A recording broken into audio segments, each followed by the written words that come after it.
Samedi 7 janvier 2023, l'essayiste et historienne Laurence Decoq, docteure en sciences de l'éducation, était à la librairie Ombre Blanche lors d'une rencontre organisée avec les Amis du Monde diplomatique autour de la publication de son ouvrage aux éditions Agone, Une journée fasciste, Célestin et Élise Freinet, pédagogues et militants.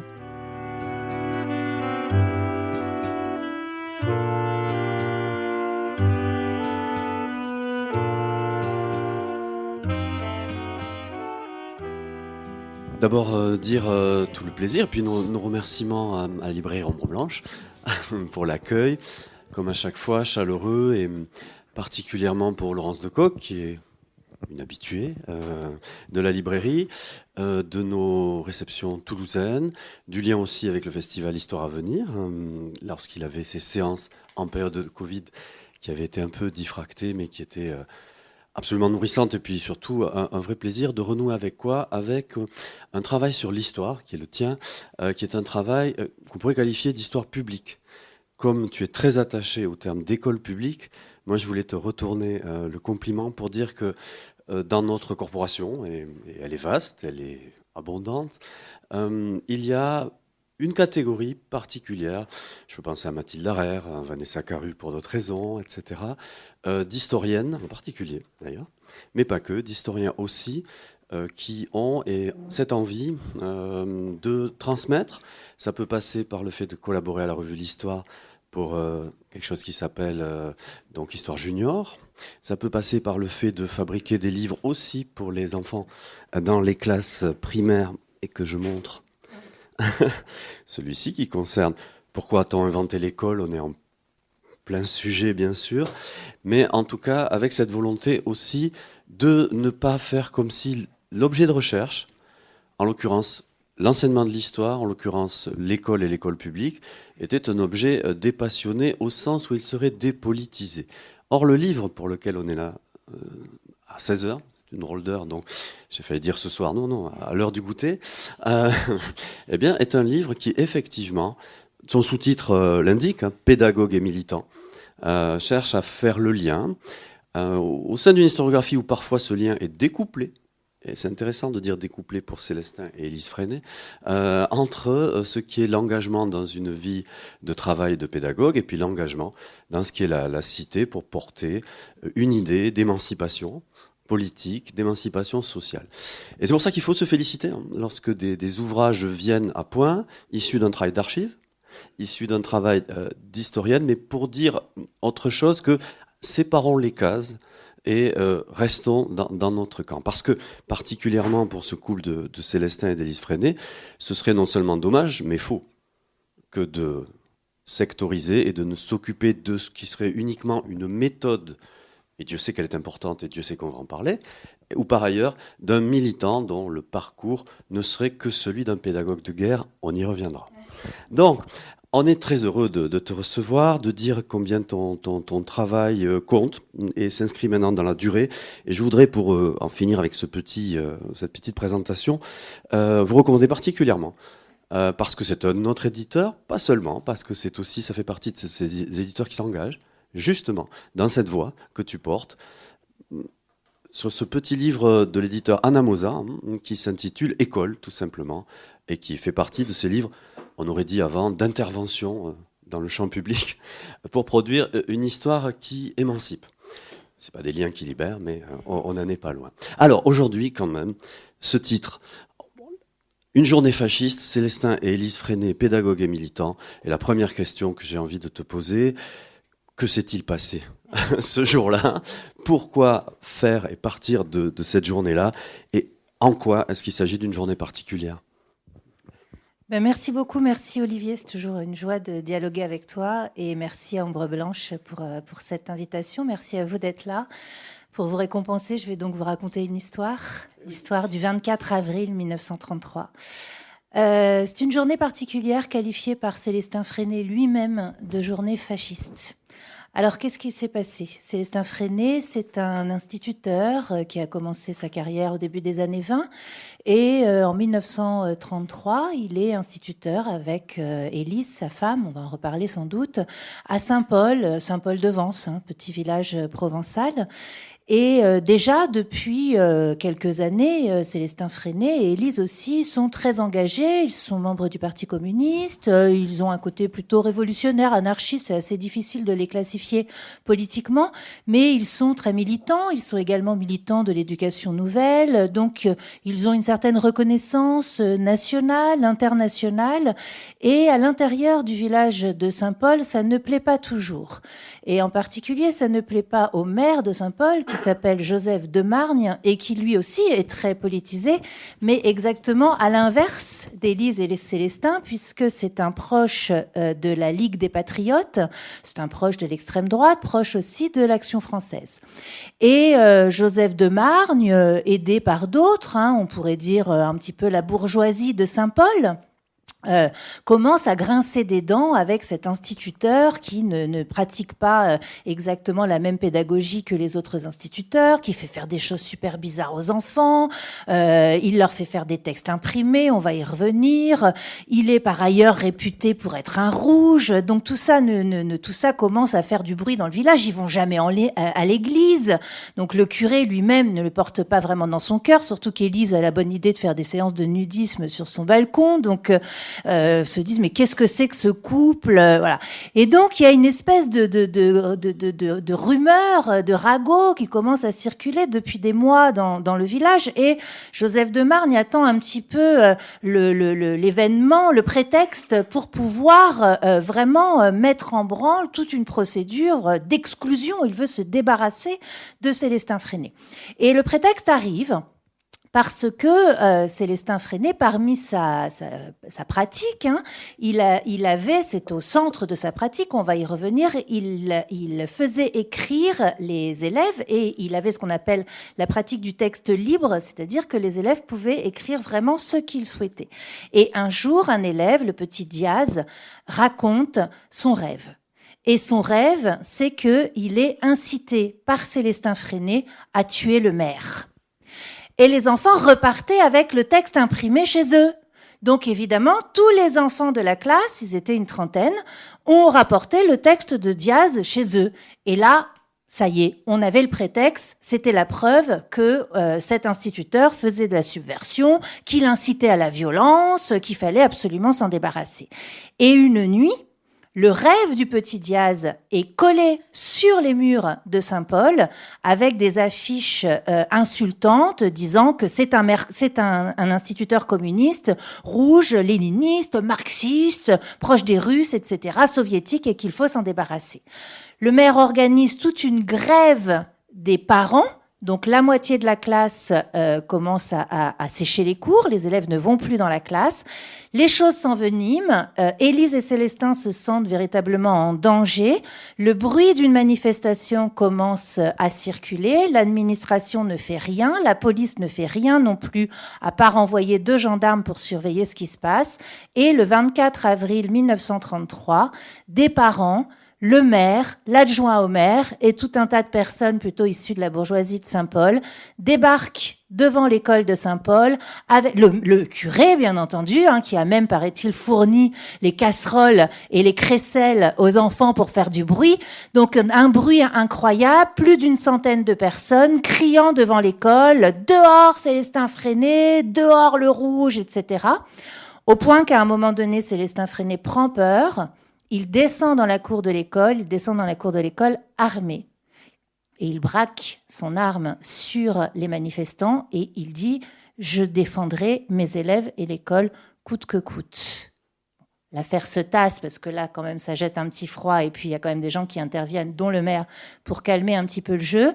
Mais voilà, cette scène-là, que moi je découvre vraiment tout à fait par hasard. Je ne connaissais pas du tout cette scène-là, parce que c'était il y a quelques années, je travaillais très très peu sur l'histoire de la pédagogie, mais pour moi cette scène-là a eu une puissance lyrique incroyable, parce que la question que je me suis posée, c'est comment un petit institut, entre guillemets, ça n'a rien de méprisant, puis on va en reparler, du sud de la France, peut se trouver avec un revolver en train de braquer les parents dans une cour de l'école pour dire « je suis en légitime défense » et je défendrai coûte que coûte l'école publique. Et donc je pars de cette journée et je tire tous les fils de cette journée pour essayer de reconstituer les faits, donc avec effectivement les archives, et de comprendre un petit peu qui sont ces gens. Oui, alors on va venir au couple qu'ils forment avec Élise, on va venir aussi à la façon dont ils enseignent, mais tu as dit, bon, ce sont dans ce petit village de Saint-Paul-de-Vence, des bourgeois un peu. Il y a un coiffeur particulièrement, un coiffeur qui est fâché, mais Célestin Freinet parle d'une journée fasciste. Alors en quoi est-ce que ce coiffeur fâché est un coiffeur fasciste? C'est les fâchés non fachos. Alors, le coiffeur en question, il était déjà très fâché contre Célestin Freinet parce que Célestin Freinet, aussi parmi sa pratique de classe, organisait des correspondances entre écoles.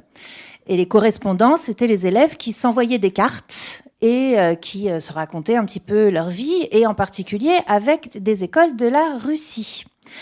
Et ce coiffeur, un jour, confisque une carte reçue par son fils d'un enfant russe, parce que ce coiffeur était profondément anticommuniste. Et il veut pas la rendre. Et donc déjà, il se fâche avec l'instit, parce que Freinet lui fait quand même plein de mots en disant « moi j'aimerais bien récupérer ma carte postale ». Et l'autre dit « non, je vous verrai jamais votre carte postale, je ne veux pas que mon enfant dialogue avec les soviétiques, etc. » Donc ils étaient déjà extrêmement fâchés. Ça, c'est la première chose. Deuxième chose, au moment où éclate l'affaire du texte de Diaz, ça je l'ai pas dit, mais cette affaire va prendre une ampleur nationale parce que on suppose, alors ça je l'ai pas trouvé dans les archives, mais en tout cas le texte arrive dans les mains de Charles Maurras. On suppose que c'est le maire qui lui a transmis, Joseph de Marne, arrive dans les mains de Charles Maurras, et Charles Maurras le met en une de l'Action française et va consacrer une quarantaine d'éditos à ce qu'il va appeler l'affaire Freinet. Donc ça devient, si vous voulez, ça fait un buzz, on dirait aujourd'hui, hein, ça devient un scandale national, voilà. Et à partir de là, l'anti-frénétisme va fédérer l'extrême droite. Voilà. Donc, on peut pas dire que tous les parents qui vont manifester sont des parents d'extrême droite. En revanche, ce qu'on peut dire quasiment à 100%, c'est qu'ils sont tous anticommunistes. Hein, c'est un anticommunisme extrêmement fort. Et c'est tous ces gens qui se rencontrent et qui sont aidés par une campagne de propagande médiatique importante. Oui, ça, c'est un chemin sur la Troisième République, monde de la presse, qui est très classique à la fois. C'est-à-dire qu'une affaire très locale est saisie par un journal d'opinion, on met tout ce qu'on veut derrière opinion, et va ensuite être très important pour la personne visée parce que ça va obliger le ministre à réagir parce qu'il va y avoir des relais au Parlement à partir de ces articles-là et qui vont, ce sont les questions au gouvernement de nos jours, mais enfin, on demandait et on sommait, là pour le coup, le ministre de défendre ou de ne pas défendre. Il se trouve qu'assez vite, il s'agit d'Anatole de Monzy, on reparlera de ce ministre de l'Éducation nationale. Mais ce que j'aime beaucoup aussi dans ce livre, je dois le dire, c'est que tu as associé les deux, Élise et Célestin Freinet. Alors, pas sur la photo qui est en une, non, parce qu'il n'y en a pas. Voilà, je n'ai même pas besoin de te poser la question. Ouais. Je suis sûr qu'elle y aurait été. Il n'y en a pas à Saint-Paul. Voilà. Il y en a à Vence, donc dans l'école qui vont former après tous les deux. Mais on a cherché une école où on trouvait Élise et Célestin à Saint-Paul ensemble et on n'en a pas trouvé. Alors pour une raison très simple aussi, c'est que Élise ne travaillait plus. Elle venait de se remettre à peine d'une tuberculose et en fait elle avait arrêté d'enseigner à Saint-Paul. Et je ne te cache pas, et je vous encourage à aller chercher des informations justement sur Élise Freinet et sur leurs liens. Tu consacres un chapitre entier, et en particulier dans lequel il y a les enseignants, les spécialistes d'éducation nationale. Nous avons la chance, comme d'autres corps de fonctionnaires, d'avoir toute une littérature sur nous par le biais de nos inspecteurs. Avec régulièrement, peut-être plus à l'époque que de nos jours, et plus dans les milieux de l'école primaire d'ailleurs, où les inspections pouvaient être annuelles. Hein. Ça, il faut le voir. Donc on a des très belles séries. Et parmi cette série, Mademoiselle Lagier-Bruno est mieux qu'une maîtresse intelligente. Elle est une âme sensible, ardente. Ouais, c'est Élise elle-même en fait qui est responsable de sa disparition dans le récit de Célestin Freinet, dans la mesure où l'un des textes fondateurs de l'histoire de Célestin Freinet, c'est le livre d'Élise qui s'appelle « Naissance d'une pédagogie populaire », dans lequel elle minimise elle-même son rôle dans le couple. Elle s'efface. Elle fait d'autres choses d'ailleurs, elle dépolitise beaucoup les choses, mais elle s'efface et elle dit voilà, c'était Célestin, comme si ça n'avait été que celle qui avait accompagné son mari. Et évidemment, c'est pas du tout ça. Et il suffit de lire les archives et voilà tous les documents sur le couple pour s'en rendre compte. Alors Élise, c'est une fille de couple d'instituteurs-institutrices qui est née aussi dans les Alpes, dans un petit village des Alpes comme Célestin, à la fin du 19e siècle. Et c'est une jeune fille qui très, très rapidement, d'abord décide de devenir institutrice elle-même et se politise. Plus tard, ils auront un enfant, donc une fille, Madeleine, et Madeleine raconte que, par exemple, le jour de la mort de Lénine, Élise pleurait. Donc elle se politise, elle lit beaucoup d'ouvrages de révolutionnaires, d'anarchistes, et c'est une artiste. Très rapidement, en fait, elle développe une fibre artistique, elle est très douée en dessin. Alors évidemment, c'est une petite institutrice des Alpes, donc elle n'a pas du tout l'idée de devenir une grande artiste nationale. Mais voilà, elle se passionne pour le dessin, elle passe le concours pour entrer à l'école normale, enfin l'examen pour entrer à l'école normale, et puis voilà, elle fait l'école normale pour devenir institutrice. Et elle lit donc les revues qui sont des revues politiques, militantes, pédagogiques, surtout après la Première Guerre mondiale, une revue comme Clarté, qui était la revue d'Henri Barbus, mais une revue aussi comme École émancipée, qui était la revue syndicaliste révolutionnaire, et elle découvre des textes d'un Célestin Freinet. Et elle se passionne, elle est séduite en fait par les textes de Célestin Freinet et elle lui écrit pour lui dire, enfin pour entamer un dialogue. Alors j'ai pas vu les lettres, je sais pas si on les a gardées, je sais pas où elles sont, ça doit être des archives personnelles. C'est compliqué les archives Freinet, très très compliqué. Donc j'ai pas les lettres, mais en tout cas on sait qu'ils se sont écrits et puis finalement ils décident de se donner rendez-vous. Un jour, voilà, à la gare de Grenoble, ils tombent amoureux l'un de l'autre et voilà, ils se marient. Et donc, c'est une femme politisée, révolutionnaire, militante, institutrice, qui rencontre un homme politisé, révolutionnaire, militant, instituteur. C'est deux personnes politisées. C'est pas la petite femme effacée qui dit « Oh mon Dieu, un révolutionnaire, si j'allais m'encanailler un petit peu ». Donc, et ça, c'est important. Parce que c'est un couple qui va, pendant vraiment toute la durée de sa vie, et notamment ces 10 premières années sur lesquelles moi j'ai travaillé, c'est un couple qui va en permanence se nourrir mutuellement de leurs réflexions. L'un sans l'autre n'est pas possible. C'est vraiment les deux jambes d'un même corps réflexif, si j'ose dire. Alors pourquoi une âme sensible et ardente ? En dehors du fait que là, on a affaire évidemment à un vocabulaire de l'époque, mais parce que cet inspecteur-là, ça n'a pas été le cas de tous, mais en tout cas celui-ci, il est particulièrement séduit, on peut le dire, par sa fibre artistique. Et elle avait décoré d'ailleurs ses classes avec ses propres œuvres. Et d'ailleurs, c'est cet inspecteur-là qui va lui conseiller de faire une école d'art, et elle viendra à Paris faire une année d'école d'art. Ensuite, elle redeviendra institutrice, et elle va en fait faire pour le dessin ce que Freinet a théorisé pour le texte, c'est-à-dire que c'est la théoricienne du dessin libre, de ce qu'on pourrait appeler l'art enfantin. C'est-à-dire cette idée que dans la spontanéité des dessins d'enfants, il se dit aussi des choses de l'âme enfantine, pour reprendre le terme de l'époque. Voilà. Donc, c'est aussi pédagogiquement, ils sont aussi très complémentaires parce qu'elle va réfléchir aussi à comment est-ce qu'on éduque les enfants, comment est-ce qu'on les instruit, qu'est-ce que c'est surtout l'enfance. Ça va être ça vraiment leur point de réflexion. Qu'est-ce que c'est un enfant ? Comment ça fonctionne un enfant ? Comment ça pense ? Comment ça réfléchit ? Comment ça produit ? Et elle va le faire plutôt avec les petits et avec le dessin. Le lien est tout trouvé avec ce qui peut nous intéresser par la suite. C'est que, bien entendu, ce pourquoi ils sont connus jusqu'à nos jours, ce pourquoi aussi il y a, lorsque et dès qu'on parle de Célestin Freinet et d'Élise, un écho particulier. Il faut le dire, puisqu'on vient de l'apprendre quand même, que le premier tirage de ton livre est épuisé, ce qui est très rapide, malgré tout, eh bien, c'est ce qu'on a retenu sous des noms divers, la méthode Freinet, la pédagogie Freinet. Dans un temps, celui de l'entre-deux-guerres, il y avait déjà eu des choses avant la Première Guerre mondiale. On peut penser à Ferdinand Buisson, par exemple, qui est un des grands inspirateurs de l'école publique française, mais qui est aussi un grand pédagogue et un fondateur d'école, etc. Donc, on n'a pas inventé la pédagogie, évidemment, au XXIe siècle. Le XIXe siècle en est nourri, mais il y a une efflorescence très particulière autour et après la Première Guerre mondiale, et les Freinet appartiennent à ce moment-là. Sauf que, disons que la figure qui, de nos jours, est probablement la plus connue, sous le biais du nom des écoles, les écoles Montessori, est une autre de ces filières-là. Et justement, au fond, qu'est-ce qui permet d'identifier la façon dont Célestin et Élise Freinet ont voulu construire et être les bâtisseurs d'une école nouvelle? Vaste programme.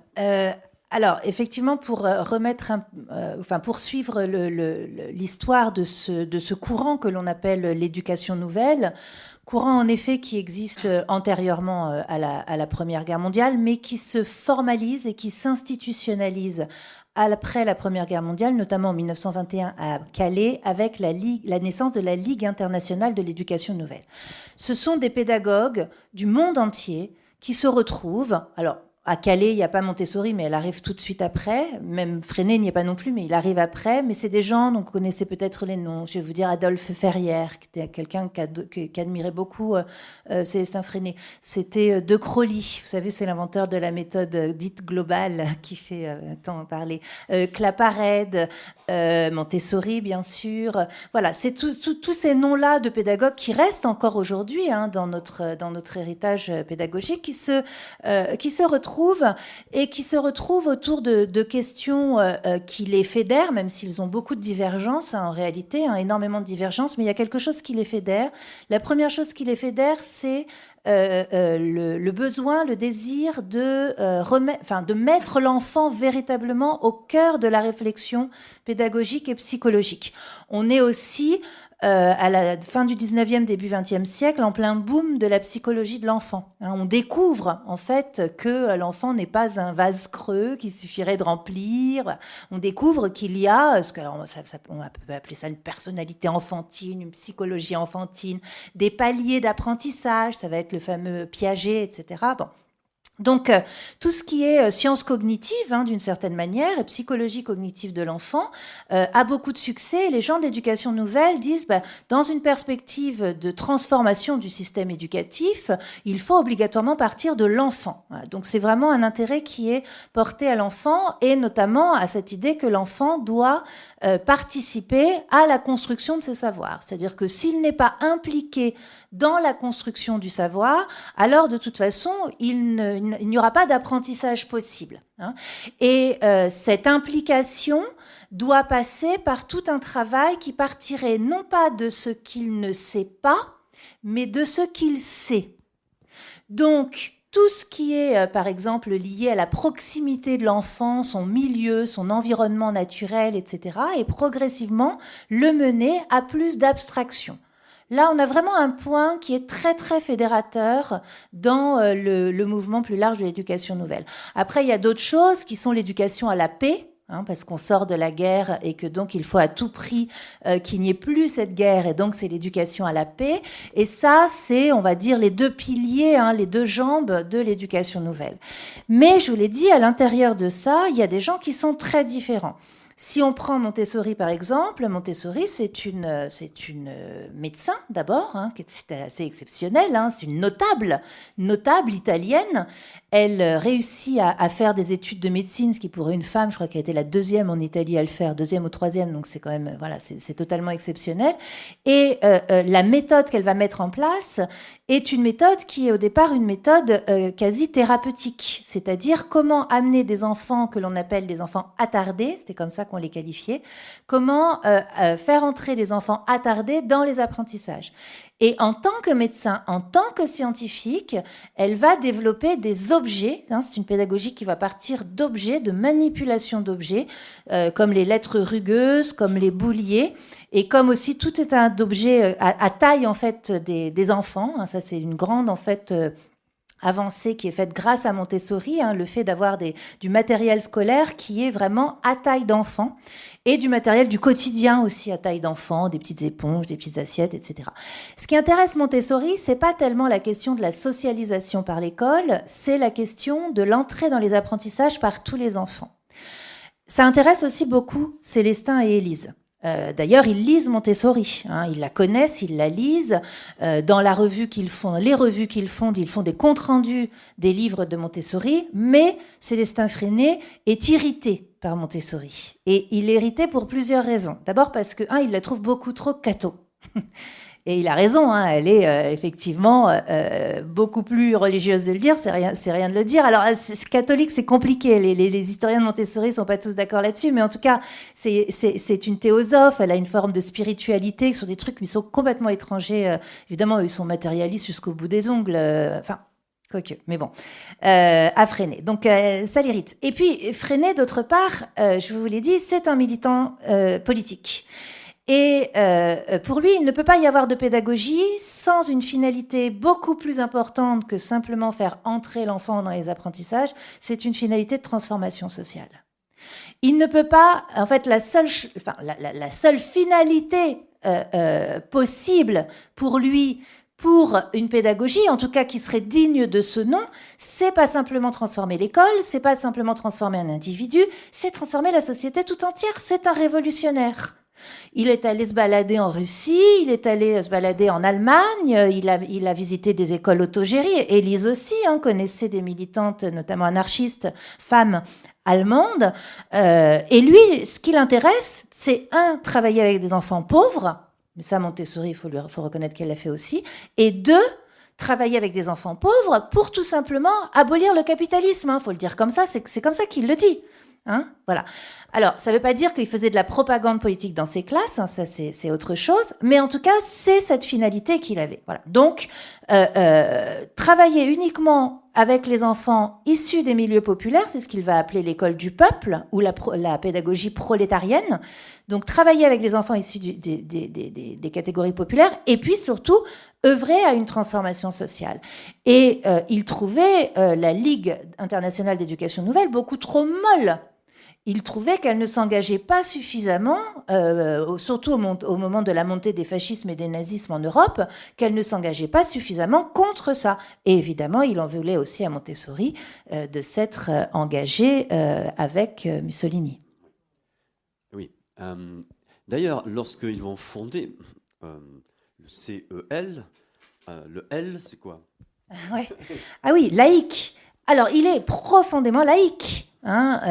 Il est, de toute façon, lui, il est athée déjà. Donc, déjà, CEL, ça veut dire coopérative d'enseignement laïque. En fait, lorsque Freinet va commencer à mettre en place les principaux éléments de sa pédagogie, dont on va sans doute reparler, se pose très vite la question du financement, puisque sa pédagogie repose sur l'usage de l'imprimerie. Donc, il faut acheter des presses, il faut investir dans des presses. Il n'y avait pas que ça, il n'y avait pas que l'imprimerie, il y avait aussi le cinéma. On en parle assez peu, mais c'est l'un des premiers qui va utiliser, notamment parce c'était un ami des Pathé, ceux qui vont lancer, vous savez, les fameuses caméras à Pathé. Là. Donc, le cinéma d'école, il est un de ceux qui en font la promotion. Le disque, en fait, c'est un grand... Papendia, il adorerait ça, c'est un grand innovateur. Il est à fond dans l'innovation pédagogique. Donc, le disque, le cinéma, l'imprimerie, etc. Et donc, tout ça, évidemment, première question qui se pose, c'est celle du financement, parce qu'il n'a évidemment aucun financement de la part de l'éducation nationale. Et donc, ils vont fonder tout simplement une coopérative qui va servir, grâce aux cotisations des adhérents, donc plein d'instituteurs, au début, ils sont une dizaine, puis très rapidement, ils vont être plusieurs centaines, d'abord en France, puis ensuite dans le monde. Qui va servir donc à faire avoir un petit fonds, un petit budget qui lui permettra non seulement d'acheter des presses, mais aussi qui sera une maison d'édition. Enfin, qui pourra financer, la première revue qui paraît et qui s'appelle l'imprimerie à l'école, qui est en fait la revue de la coopérative, voilà. Et qui ensuite va payer aussi les correspondances entre classes, etc. Donc c'est un fonctionnement coopératif. Oui, qui en plus prolonge un des mots-clés, qui est le mot-clé du mouvement ouvrier avant le marxisme, ce mot de coopération, Ouais. qui vient de loin, depuis les canuts au moins, et auquel Freinet est attaché aussi, mais avec ce côté laïque, et donc peut-être différemment, je ne dis pas contrairement, parce que c'est beaucoup plus subtil, de Montessori quand même, il y a l'idée que c'est pas par le privé que ça doit passer, et donc il y a une forme de défense malgré tout de l'école publique, ce qui est rarement signalé lorsqu'on parle de Freinet, et que quand même tu remets à jour. Ça, Ah oui, bah moi je suis partie de ça. C'est-à-dire que l'image de être prêt à défendre l'école publique au point de la défendre armée, c'est ça l'image. C'est pour ça que je suis partie de cette scène-là. Hein. Effectivement, c'est un farouche défenseur de l'école publique jusqu'à ce qu'il ne puisse plus le faire et qu'il soit contraint de la quitter et de fonder une école privée. Absolument, puisque le trajet de Freinet, ce sera de fonder une école privée. À la limite, il suit le parcours inverse de celui de Ferdinand Buisson, qui avait créé une école privée et qui est devenu un administrateur essentiel de l'éducation nationale. Alors, deuxième citation d'un inspecteur venant voir un instituteur, cette fois-ci, Célestin Freinet. Et voilà ce qu'écrit l'inspecteur Achard, qui n'est pas le pire. Ah non, moi j'aime beaucoup, j'ai une grande tendresse pour Achard. Bon, et donc voilà. Je vais vous dire pourquoi. Mais il écrit la chose suivante, ça va nous permettre de parler maintenant de la pédagogie de Freinet dans son lien avec le politique, cette fois-ci dans la classe et par la classe. On dirait parfois que le maître, il parle de Célestin Freinet, prépare la lutte des classes en suggérant ou du moins en accueillant certaines phrases. Moi, ce que j'aime énormément, c'est que cet inspecteur non seulement parle de lutte des classes, mais ça, c'est presque une ironie dans le cadre où il se trouve, mais surtout en suggérant ou du moins en accueillant. On est presque dans Candide, avec cette idée qu'il y a non seulement l'émission, mais la réception du propos des élèves aussi. Et ça, on sait tous, pour avoir été dans des classes, combien effectivement la relation pédagogique, elle est dans les deux sens. Mais qu'est-ce qu'il veut dire par prépare la lutte des classes ? Alors Achard, c'est un cas compliqué. À l'époque, l'administration, alors c'est un peu comme ça aujourd'hui, mais est faite de telle sorte à ce qu'il y ait ce qu'on appelait les inspecteurs primaires, c'est-à-dire les inspecteurs. En gros, c'était l'équivalent des conseillers pédagogiques aujourd'hui. C'est-à-dire que c'est ceux qui venaient vraiment dans les classes, ils connaissaient très très bien tous les instits. C'était vraiment leurs collègues. Il avait vraiment un rôle d'accompagnement au quotidien. Et puis au-dessus, il y avait l'inspecteur d'académie qui lui avait vraiment le côté très hiérarchique. Et ce que moi j'ai constaté en regardant les sources, peut-être d'ailleurs tu pourras confirmer ou pas, c'est que je trouvais que l'inspecteur primaire, en tout cas Achard, essayait vraiment de faire tampon entre une inspection académique relativement détachée en fait du terrain, plutôt d'ailleurs qui avait plutôt l'oreille de la préfecture et du ministre. Et donc les inspecteurs primaires, eux, ils essayaient de défendre leurs petits collègues et de dire voilà comment ça se passait, ça se passe bien, etc. C'est important parce que tout de suite après l'affaire Freinet, dans la foulée de l'affaire Freinet, l'inspecteur d'académie est sommé de façon extrêmement pressante par le préfet des Alpes-Maritimes qui n'en peut plus de Célestin Freinet, parce que Célestin Freinet était aussi très procédurier, donc il lui écrivait pour tout et n'importe quoi, donc vraiment le préfet il n'en pouvait plus. Donc il somme l'inspecteur d'académie de trouver quelque chose pour qu'on puisse le sanctionner, pour qu'on puisse au moins, à minima, le muter d'office. Et l'inspecteur d'académie se tourne vers ce pauvre Achard, qui jusque-là avait fait que des rapports élogieux. Il dit, oh, c'était pas mal cette petite imprimerie. Bon, des fois, on perd un peu de temps. Bon, il y a un peu du bruit dans la classe, mais tout se passe bien. Les enfants sont contents, ils avancent bien et tout. Donc, en fait, tous les rapports d'inspection qu'on a de Achard, et ça s'arrête en 29, tous les rapports d'inspection qu'on a de Achard, ils sont ultra élogieux. Puis un jour, Achard, il y a l'inspecteur d'académie qui lui dit, non, moi, je veux pas un truc élogieux, je veux un truc dur. Je veux un truc qui montre que c'est un propagandiste, que c'est un militant, qui fait de la subversion dans ses classes. Et là, Achard, qui déjà n'était pas allé visiter Freinet, parce que ça tournait bien, donc il n'était pas allé depuis très longtemps, déjà il se fait engueuler parce qu'il n'y a pas de rapport d'inspection récent. Et puis, du coup, il y retourne, mais il essaye de trouver des trucs qui vont pas. Et en fait, il est embêté. Donc, il trouve des tournures comme ça. Et on a des rapports d'inspection qui sont complètement alambiqués, où d'un côté, il est obligé de dire « Non, mais moi, ça, j'ai rien contre. Enfin, je suis obligé de vous dire que c'est bien. » Mais il est quand même obligé de dire qu'il y a des choses qui posent problème. Et ce qui est assez dingue, c'est que le rapport remonte à l'inspection académique et l'inspection académique fait un rapport à son tour au ministère et à la préfecture, puisque les préfectures et l'inspection académique marchaient beaucoup ensemble, et il ne garde que ce qui est négatif du rapport d'Achard. Tout ce qui est à charge. C'est incroyable. C'est-à-dire, plus l'information monte, plus elle se charge contre les freinés. Et au bout d'un moment, ils arrivent à avoir à peu près ce dont ils ont besoin, c'est-à-dire à prouver que Célestin Freinet, par le biais du rêve du petit Diaz, parce que Célestin a fait travailler ses élèves sur le rêve, donc ça veut dire qu'en fait, il a utilisé le rêve, et donc on peut plus simplement dire que c'est un texte libre d'enfant, ça veut dire qu'il a volontairement, en fait, fait l'apologie de la violence. Et donc là-dessus, on peut le coincer. Il a suscité le rêve, bien sûr.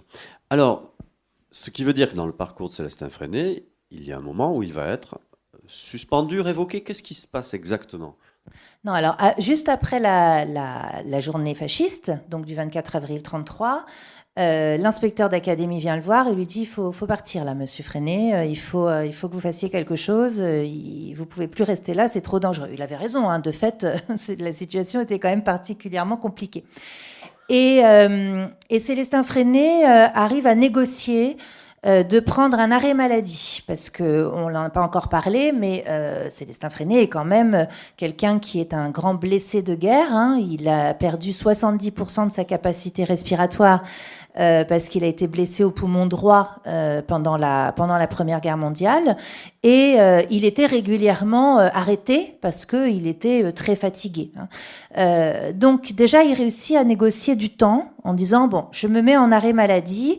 Il va avoir un remplaçant, ça c'est très burlesque, je le raconte parce que son remplaçant fait n'importe quoi, son remplaçant est vraiment pas bon, quoi.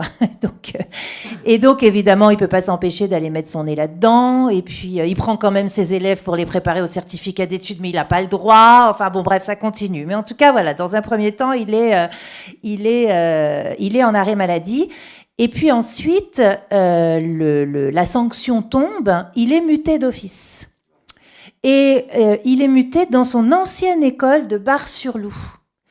Et il arrive... Alors au départ, il dit non, hein, parce qu'ils disent toujours non. Lui comme elle, hein, Élise aussi. Hein, dès qu'elle a un truc, boum, elle écrivait. Avant même de rencontrer Célestin, hein, procédure tout de suite. Hein. Et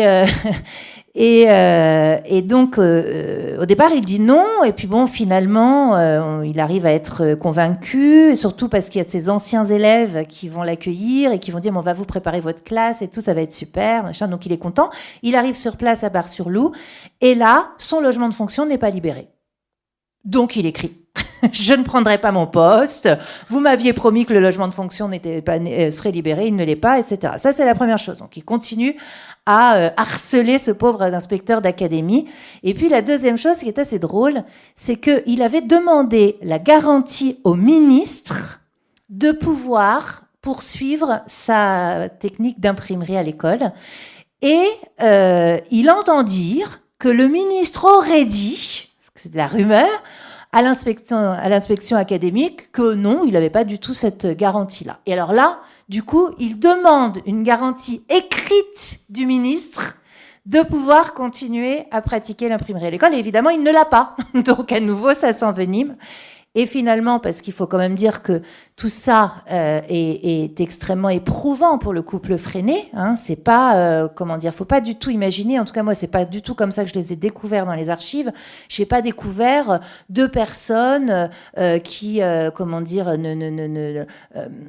sont toujours dans l'exaltation militante. Moi, j'ai découvert deux personnes fragilisées qui souffrent de la situation, qui sont fatiguées de se battre, qui parfois sont profondément déprimées. Et en fait, il se trouve qu'à ce moment-là, ils décident d'aller fonder une autre école, une école privée. Et je crois que Freinet n'avait plus envie d'enseigner en réalité, et ça tombe à un âge où il peut prendre sa retraite. En tant que grand blessé de guerre, il peut prendre sa retraite. Donc il va faire valoir ses droits à la retraite, et c'est en tant que retraité qu'il va fonder l'école du Pioulier. Et avant de vous donner la parole, l'idée c'est de voir maintenant, puisqu'on vient d'en parler un peu, leur implication dans leur temps. Parce qu'en fait, il y a, à partir de la Première Guerre mondiale, de ce qui se passe dans l'entre-deux-guerres, et aussi de la période compliquée qui est celle de son internement sous Vichy, 3 moments sur lesquels on peut revenir, parce qu'ils permettent de comprendre ce que c'est que l'implication d'un pédagogue et militant lorsque les temps changent, et lui-même participant à ces changements. D'abord, revenir sur le fait que Célestin Freinet, effectivement, est un blessé de guerre. Lui-même a raconté ce qui lui arrive pendant la guerre, comme soldat. Ça s'appelle Touché, c'est un texte assez remarquable dans sa rédaction, dans la façon dont il décrit la soudaineté, l'irréalité au départ et puis la conséquence extrêmement lourde, profonde, tu viens d'en parler, sur sa santé, mais aussi sur sa conception du monde, de sa blessure. Il est touché par balle, en fait, lors d'une attaque. Et à partir de ce moment-là, on peut, et un de nos collègues historiens, Emmanuel Saint-Fucien, le fait, dire qu'au fond, tout dans la pédagogie, dans l'engagement de Freinet procède ou procéderait d'une pédagogie de guerre. Et ça, tu y fais un sort, à la fois pour dire voilà les apports, mais aussi est-ce que ça ne serait pas finalement une relecture a posteriori qui dépolitiserait ce qu'a Freinet? Oui, alors le livre d'Emmanuel Saint-Fucien est un livre très important. Qui est paru il y a 4-5 ans, je crois. Donc il s'appelle Célestin Freinet, un pédagogue de guerre, je crois que c'est ça son titre. Là. Bon, Saint-Fucien est un historien de la Première Guerre mondiale. Il a fait sa thèse sur la Première Guerre mondiale et il part d'une belle histoire par ailleurs. C'est que quand il fait sa thèse, il trouve une boîte dans les archives. Il trouve une boîte dans laquelle il y a une montre, si mes souvenirs sont bons, mais surtout une balle. Et c'est la boîte qui appartenait à Célestin Freinet. Et il dit, tiens, quelqu'un qui garde toute sa vie la balle qui l'a blessé, c'est vraiment quelqu'un qui a été particulièrement marqué par la guerre et qui a été profondément transformé par la guerre. Et il part de cette hypothèse pour montrer que toute la réflexion et la pratique pédagogique de Célestin Freinet va découler de cette expérience de guerre. Il en veut pour preuve un carnet qui a été tenu pendant la guerre, le carnet de guerre donc de Célestin Freinet, dans lequel il retrouve des choses qui lui font penser que vraiment tout va partir de là, que sa politisation se fait à ce moment-là, etc. Et puis, même dans sa manière de faire cours et dans les pratiques qu'il met en place, Saint-Fucien, il voit des choses qu'il a retrouvées, par exemple, dans les tranchées, par exemple, la question de la coopération dans les tranchées, etc. Bon. L'hypothèse n'est pas inintéressante, mais elle souffre, à mon avis, de plusieurs faiblesses. Enfin, faiblesses. Je dis ça, ou non-dit, ou voilà, limites. Voilà, limites. Elle souffre de plusieurs limites. D'abord, c'est une hypothèse qui élimine complètement la présence d'Élise. Ce serait uniquement la trajectoire militaire de Célestin Freinet qui ferait qu'il aurait développé sa pédagogie. Ça n'est pas tenable. Il suffit de lire ce que je vous ai dit tout à l'heure. Il suffit de remettre le nez dans les archives et pour voir que c'est là qu'il y a une dépolitisation, parce qu'en réalité, la politisation de Freinet et d'Élise, elle se nourrit mutuellement, elle est préexistante à la Première Guerre mondiale, et surtout, elle est pas uniquement connectée à la question de la blessure de guerre de Célestin Freinet, vraiment loin de là. Deuxièmement, les points que Emmanuel Saint-Fucien met en avant comme connexion, par exemple sur la question de la coopération, il a des pages importantes sur la coopération en disant que ça c'est vraiment une pratique de guerre. Ça va pas. Non, la coopération, tu le disais, c'est la réflexion ouvrière, c'est la conscience ouvrière, c'est le milieu ouvrier. C'est un terme du milieu ouvrier. C'est toute sa culture marxiste là. C'est pas du tout une culture qui se serait faite dans les tranchées. Par ailleurs, il oublie aussi que Célestin Freinet est un farouche. C'est important. C'est un farouche antimilitariste. Après la Première Guerre mondiale, comme beaucoup, il devient pacifiste, mais il devient aussi antimilitariste. Et je vous l'ai pas dit, mais le rêve qui met le feu aux poudres, si j'ose dire, c'est celui de Diaz, c'est indéniablement, mais évidemment, l'administration est allée en excaver d'autres.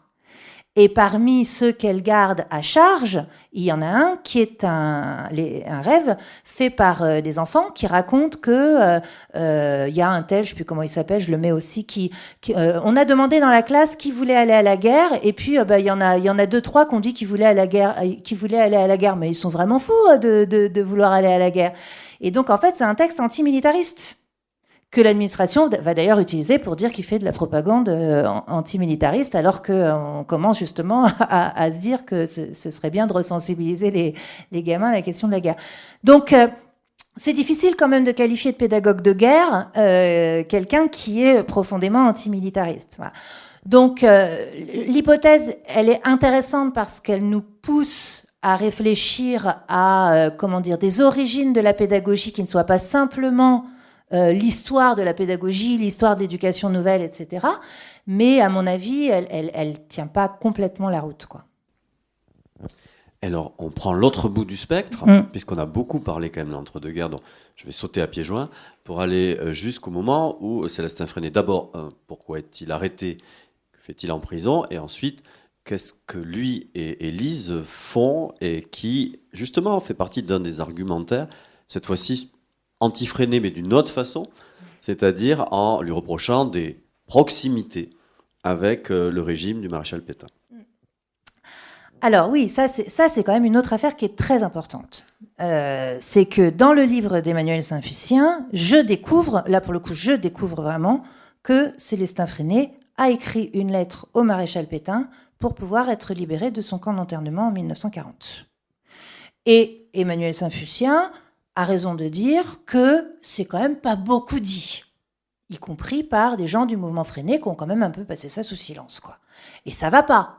Je veux dire, quand on est historien, il ne s'agit pas de construire la mythologie des personnages. S'il a écrit une lettre à Pétain, faut y aller, il faut regarder ce qu'il y a dedans et ce qu'il a voulu dire, quoi. Sinon, on fait pas notre boulot d'histoire.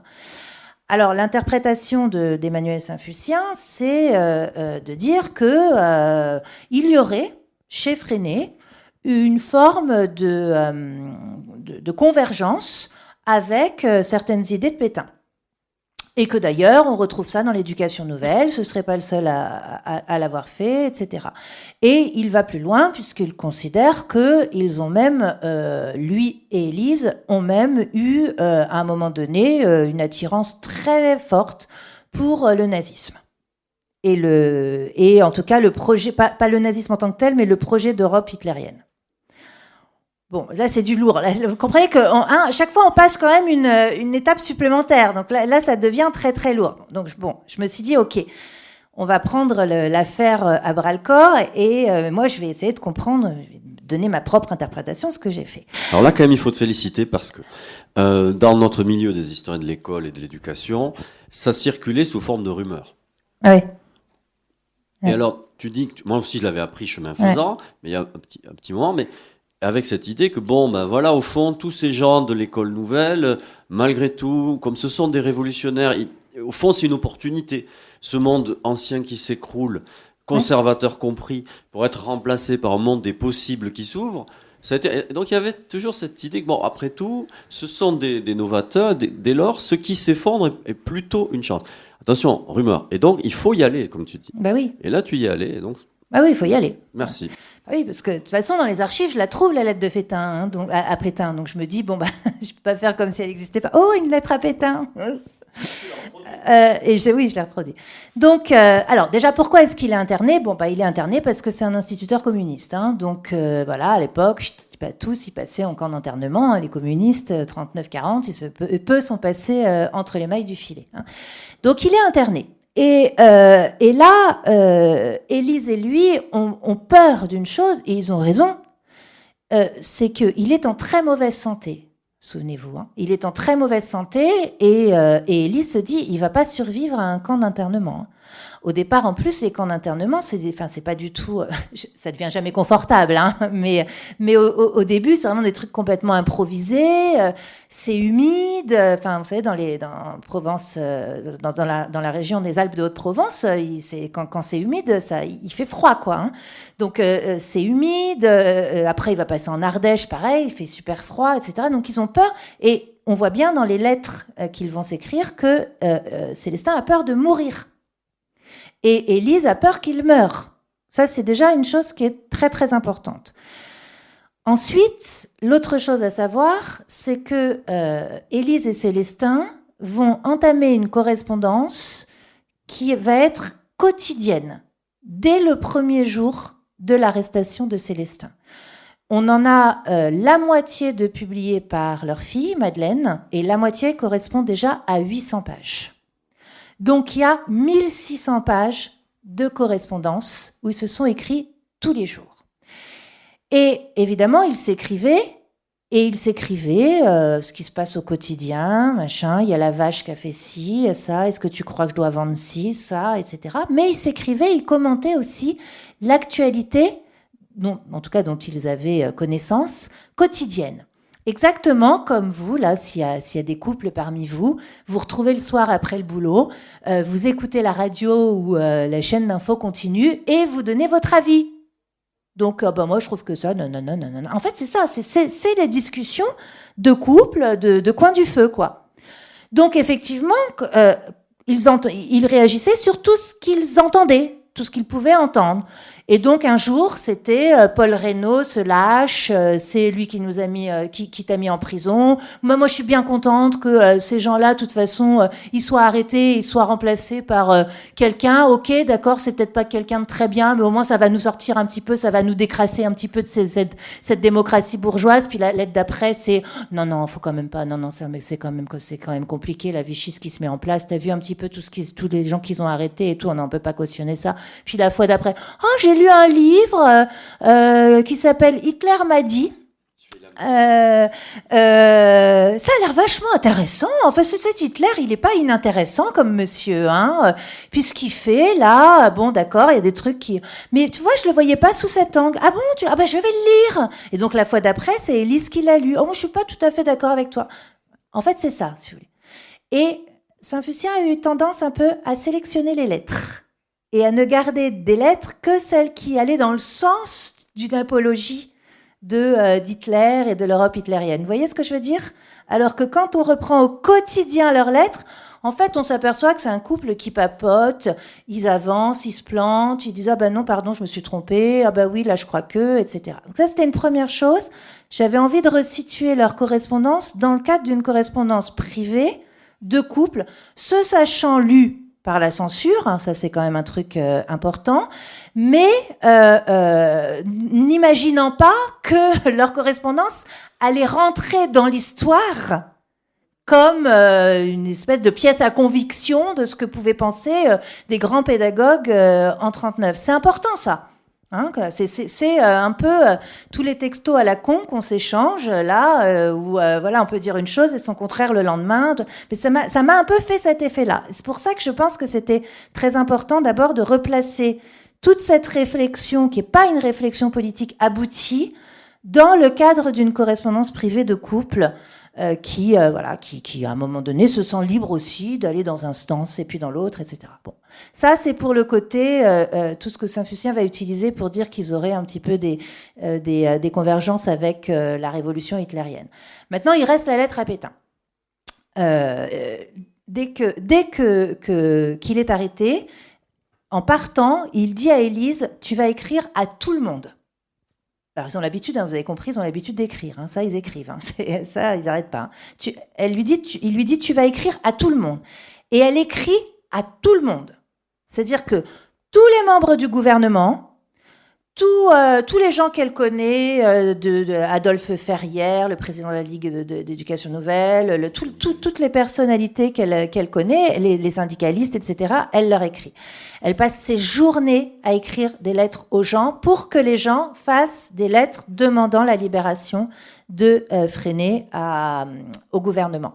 Et donc, lorsque c'est Pétain qui arrive, en fait, elle continue. Et elle écrit à Pétain.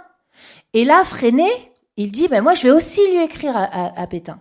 Parce que, en plus, j'ai vu une bribe de son programme d'éducation nationale. Et, il y a des trucs, finalement, ça rejoint ce qu'on peut défendre nous, hein. Le milieu naturel, les classes promenades, le fait de partir de l'histoire locale, etc.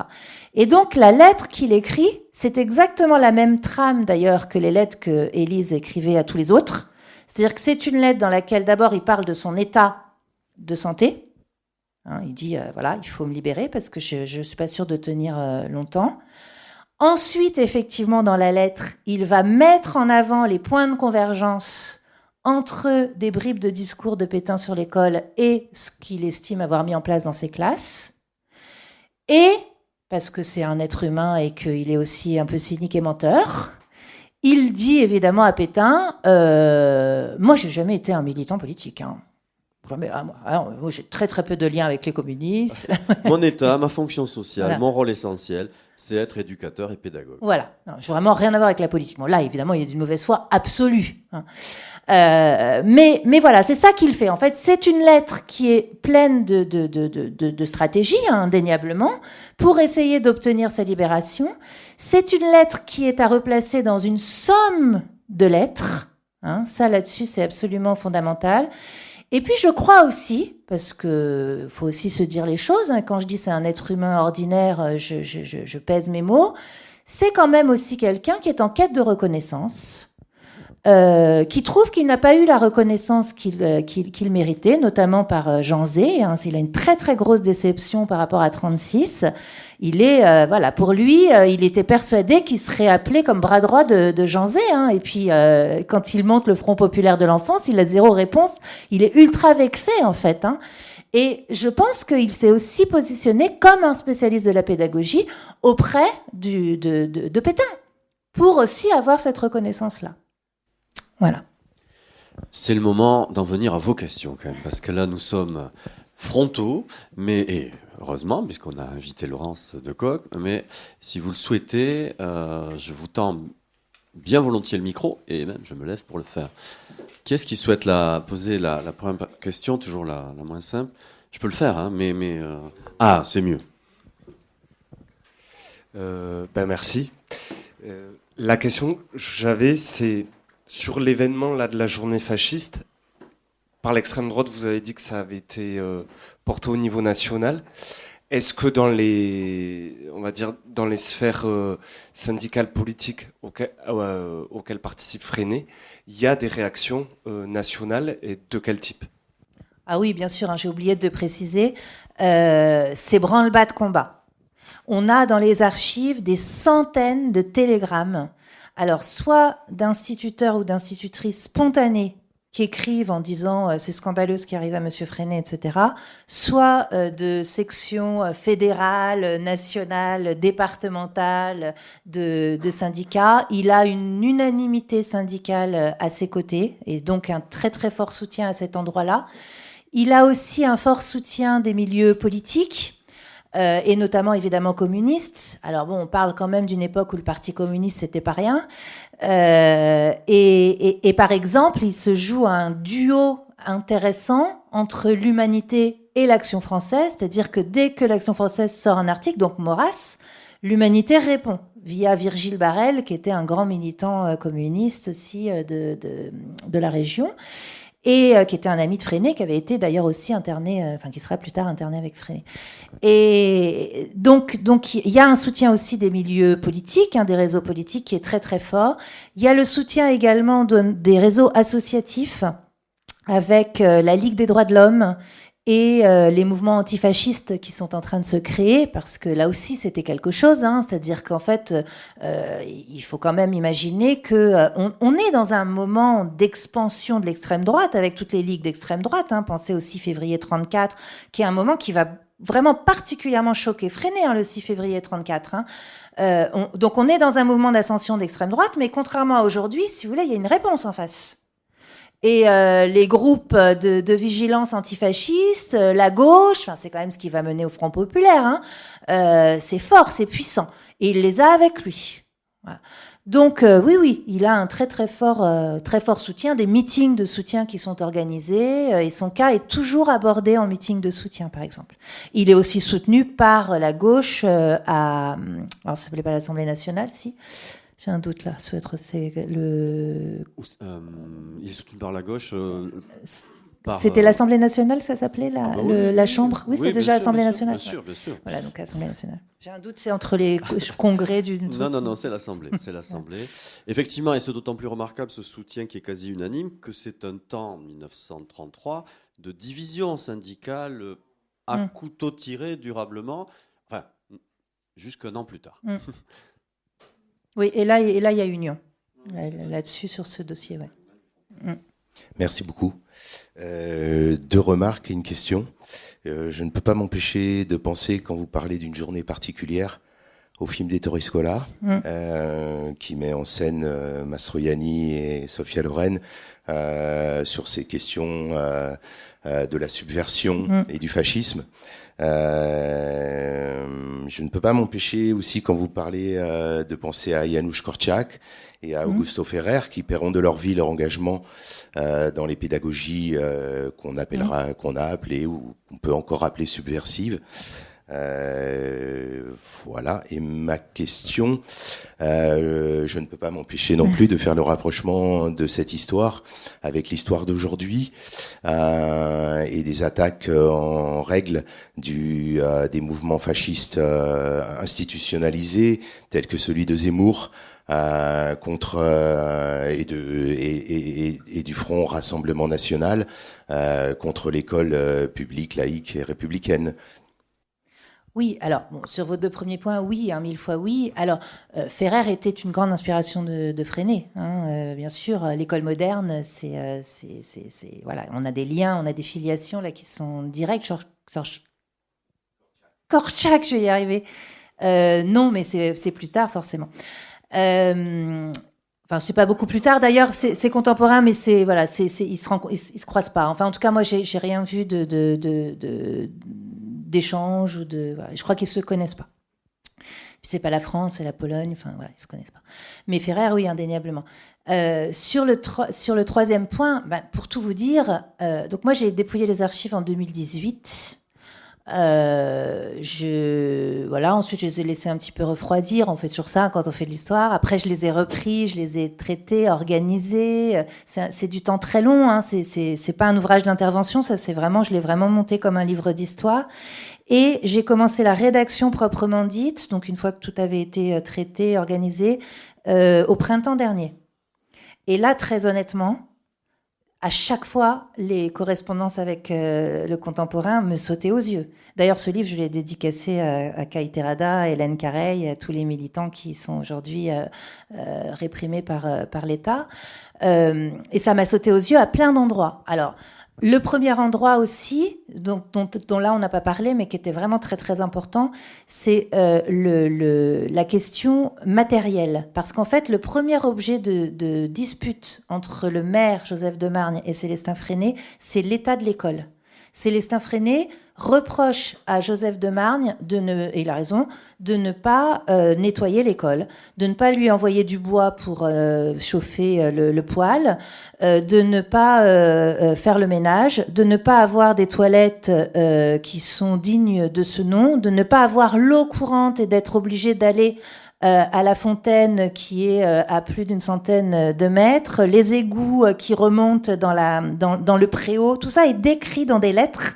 Et en fait, Freinet et Élise, d'ailleurs, ont des paroles très, très intéressantes Ce serait sans doute d'ailleurs le sujet de mon prochain livre, cette question matérielle, parce que je trouve ça hyper intéressant. On a des paroles très intéressantes en disant la première condition pour que des enfants puissent travailler, c'est qu'ils soient accueillis dignement. Voilà. Et ça n'existerait pas dans les écoles de la bourgeoisie. Donc, c'est votre responsabilité de donner un cadre d'études aux enfants qui soit particulièrement, tout simplement digne. Les enfants, il faut qu'ils puissent étudier dans des conditions dignes et il faut qu'ils soient bien nourris et en bonne santé. C'était vraiment leur préoccupation majeure à Élise et Célestin. Et en écrivant ça, me venaient toutes les images qu'on a aujourd'hui de ces bahuts délabrés dans les quartiers populaires, des rats qui traversent des écoles primaires, des pièces. Regardez là, des établissements qu'on est obligé de fermer parce qu'ils n'ont pas les moyens de se chauffer. Enfin, voilà. Donc je me disais bon, la question matérielle, elle est encore là, et je trouve que c'est un impensé parce qu'en fait, finalement, on accepte quoi. On accepte qu'on n'a pas de rideau, on peut rien projeter. Enfin bon. Ça, c'était la première chose. Deuxième chose, évidemment, la question de la répression des enseignants. Parce que ce que j'ai un peu monté aussi comme un polar, presque, c'est qu'on a tous les rapports des renseignements généraux. Il est suivi en permanence pour tout ce qu'il fait. Donc, c'est vraiment, j'ai un chapitre, le chapitre 2, je l'ai appelé la chasse aux rouges. C'est la chasse aux rouges, avec un travail en collaboration très très intense entre la police et l'éducation nationale. Donc là, évidemment, j'étais en train de rédiger ça, il y avait l'affaire de certains militants freinés qui avaient été mutés d'office. Ensuite, à la rentrée, il y a Kai Terada qui est muté d'office, donc ça me saute aux yeux. Troisième chose, la campagne montée, orchestrée par l'Action française. Et donc cet enseignant qui est jeté véritablement au loup avec, pas sympa de l'Action française, mais d'un autre journal d'extrême droite qui s'appelait Le Cri du Peuple, l'appelle à fonder une ligue des pères. C'est les parents vigilants de Zemmour. Une ligue des pères pour aller casser la gueule à l'instit. C'était ça qui était écrit, parce que s'ils n'y allaient pas avec des petits mots. Donc ça, bien sûr, là aussi, c'était une correspondance qui pour moi était énorme. Et puis aussi, dernière chose, ce soupçon par l'institution elle-même de faire œuvre de propagande auprès des enfants, alors que rien dans les rapports d'inspection ne le montre. C'est-à-dire qu'on voit bien qu'il y a un vrai souci, d'ailleurs il le théorise, Freinet, donc là-dessus il n'y a pas de doute, il théorise le fait que, certes il est un militant pédagogique, mais il n'endoctrine pas ses élèves, il a une pédagogie d'émancipation, il n'est pas en train de leur dire ce qu'il faut penser, il est en train de leur apprendre à penser. C'est pas la même chose, mais cette suspicion de faire de la propagande dans les classes, c'est aussi une petite musique qu'on a entendue quand même pendant quelques années, voilà, récemment. Je vous remercie d'enlever la question contemporaine, de freiner notre contemporain qui est nécessaire et qui pouvait être posé. Sur la matérialité, il y a, dès l'époque de Ferry, mais sous le ministère de Janset, en particulier Cécile Brunswick est chargée d'un rapport sur l'état des cantines scolaires. Et c'est un rapport très impressionnant. Et puis c'est Cécile Brunswick. Ouais. Par ailleurs, c'est-à-dire quelqu'un d'une force d'écriture et d'engagement qui ressemble au type de caractère d'Élise Freinet sans aucun problème. Une autre question qui serait possible. Alors on peut dire qu'on ait bouclé la boucle avec le contemporain. Et que reste-t-il de Freinet ? Ce que tu montres, c'est que pédagogiquement, il y a toujours vivante ce travail sur l'enseignement qui reste. Mais ce que tu as souhaité faire, c'est que politiquement, il y a aussi encore quelque chose à tirer de Freinet. Et c'est par là qu'on peut peut-être finir et te remercier. C'est-à-dire, on savait combien, jusqu'à nos jours, était important le travail pédagogique de Freinet. On sait peut-être moins, ce qui nous permet de penser pour l'école publique émancipatrice. Merci beaucoup, Laurence. Merci à vous.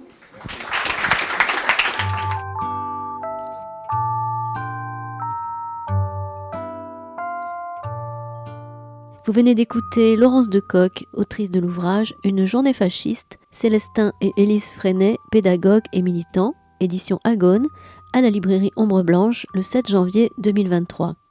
Chez Agone, Laurence Decoq a aussi fait paraître en 2021 École publique et émancipation sociale, et avec Emmanuel Picard, La fabrique scolaire de l'histoire, en 2009, réédité en 2017. Chez Libertalia, on lui doit en 2018 l'ouvrage sur l'enseignement de l'histoire, débats, programmes et pratiques de la fin du 19e siècle à nos jours. Réalisation et mise en onde, Radio Radio.